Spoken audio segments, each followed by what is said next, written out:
और उसको आगे का जो है प्रोसेस ट्रीटमेंट का दे सकें। हाई बीपी के पेशेंट हर घर में हैं, तो उनके रात के टाइम 12 बजे के बाद और 4 बजे के पहले जो है हार्ट पेशेंट का एक बार स्ट्रोक लेना बहुत ही कॉमन होता है डेली के रूटीन में, कि आप जब तक उसको डॉक्टर के पास ले जाते हैं, डॉक्टर कहता है सॉरी आधे घंटे पहले लाते तो हम इन्हें बचा लेते। तो वो टाइम स्पैम आपको कैसे बढ़ाना है ताकि हम मरीज को ट्रीटमेंट दे सकें। तो उस केस में आपको क्या करना है, ध्यान रखें, ये जो हमारे फिंगर्स के सामने ये नाखून जो मैं पॉइंट कर रही हूँ, इस पॉइंट को आप लोकेट करके ध्यान से देखें, ये हमारे बाइलेटरल है, मतलब दोनों ही हाथों की उंगलियों पे हम इसको इस्तेमाल कर सकते हैं। जब भी आपको लगे कि कोई पेशेंट बिल्कुल उसका जो है बीपी बहुत हाई चला गया है और आपको डॉक्टर तक जाने के पहले अगर उसको स्ट्रोक ना आ जाए, लाइफ उसकी खत्म होने से बचाने के लिए आपको सिंपली क्या करना है, आप कोई भी पिन ले लेंगे, पिन लेके आप उसको सिंपल जिस तरह से हमने पिन लिया, आप घर में सेफ्टी पिन ले सकते हैं, क्योंकि उसको थोड़ा सा आपने डिटॉल या उसे स्टरलाइज कर लेंगे। स्टरलाइज करने के बाद सिंपल आप यहाँ पे प्रिक करेंगे और प्रिक करके यहाँ से आप थोड़ा सा ब्लड जो है इस तरह से 5 to 10 ड्रॉप्स इस तरह से निकाल देंगे। ये ध्यान रखें, ये बहुत ही इमरजेंसी केस है और ये करते ही आपके पास पेशेंट के लिए एटलीस्ट 3 से 4 घंटे मिल जाएंगे कि आप उसको डॉक्टर तक सेफली पहुंचा सकते हैं और वहां उसको ट्रीटमेंट मिल सकता है। दूसरा काम, अगर ये भी करने की हिम्मत आप में नहीं है, फ्रिज का ठंडा दूध 1 गिलास उस पेशेंट को पिला दें। ठंडा दूध पिलाते ही आपके पास ड्यूरेशन बढ़ जाएगी, आप 2 घंटे तक हॉस्पिटल के अंदर उनको लेके आप जा सकते हैं। ध्यान रखें। दूसरी हमारी अलार्मिंग कंडीशन जो होती है वो होती है एसिडिटी की।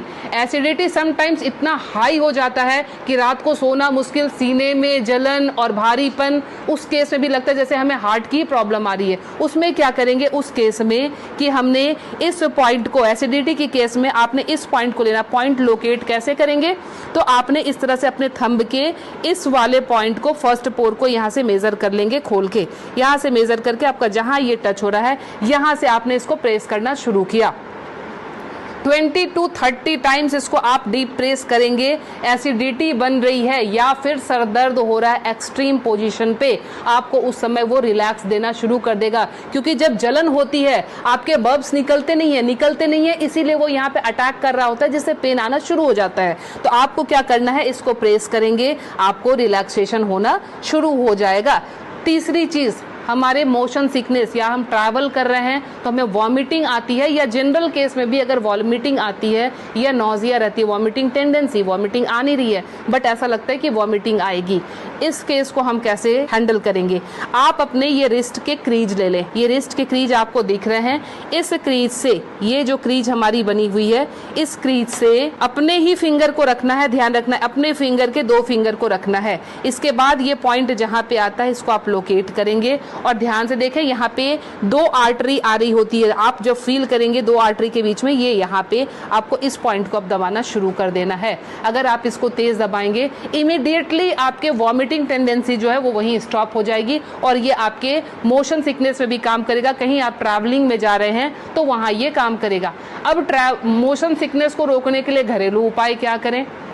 पुराने जमाने में ध्यान है आपको 10 पैसे के और 5 पैसे के सिक्के मिलते थे, वो सिक्के अगर आपके पास हैं तो सिक्के को सिर्फ मुंह में रख लेना है, कुछ नहीं करना है। वो रख के, या पान के पत्ते, ध्यान रखें मैं पान खाने की बात नहीं कर रही हूँ, उसमें गुलकंद और वो सब मिलाने की, मैं सिर्फ कह रही हूँ पान के पत्ते, वो आप चबाते हुए चले जाएंगे, आपका मोशन सिकनेस जो है वो कंट्रोल हो जाएगा। तीसरी चीज जो आती है एलर्जिक अस्थमा की, मतलब एक ही आपको स्ट्रोक आया और आपके जो है बिल्कुल सांसें फूलनी शुरू हो गई, सांस नहीं आ रही है, हेवीनेस आ रही है, उस केस में आप क्या करेंगे, अपने नाक को खोलने के लिए, ताकि ब्रीदिंग आपकी एकाएक स्टार्ट हो जाए, आप अपने हाथ को लेंगे और इस तरह से नाक को सटाएंगे।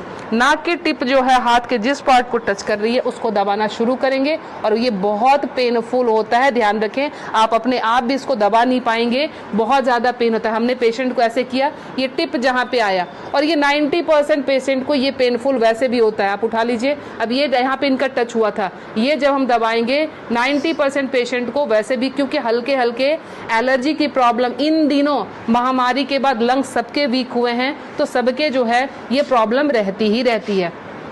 लास्ट में आपको बता रही हूँ इंसोम्निया के लिए, नींद नहीं आती है उस केस में आप क्या करेंगे? नींद नहीं आने के केस में हमने क्या करना है कि ये हमारा ईयर लोब है, ये पूरा सेक्शन जो है ये ईयर लोब का है।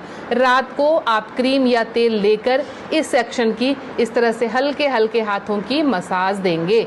ये हल्के हल्के हाथों की मसाज देंगे, इससे आपको नींद आनी अच्छी शुरू हो जाएगी। साथ में और क्या इंक्लूड करें, हमारा जो टॉप ऑफ द हेड है, बिल्कुल सर का ऊपरी सिरा, यहाँ पे आप टैपिंग करेंगे। टैपिंग करने का मतलब हल्का हल्का आप इसको ठोकते जाएं, ये इसको वाइब्रेट करें। वाइब्रेट करने का मतलब आप यहाँ से जो है एनर्जी हमारे जा रही है नीचे, क्योंकि आपको पता है ये माउंटेन बना हुआ है, यहाँ से एनर्जी का फ्लो शुरू होता है, तो ये एनर्जी जो है पूरी जगह जाएगी और आपको बिल्कुल काम कर देगी, शांत कर देगी। तो ये 5 अलार्मिंग पॉइंट्स आपको हमेशा के लिए याद रखना है। पता नहीं आज आपने देखा, भूल गए, कल आपको जरूरत पड़ जाए, तो इसलिए आप प्लीज़ इसे सेव कर लें, अच्छे से देख लें और समझ जाएं और अपना ट्रीटमेंट इमरजेंसी केस में ज़रूर कर लें।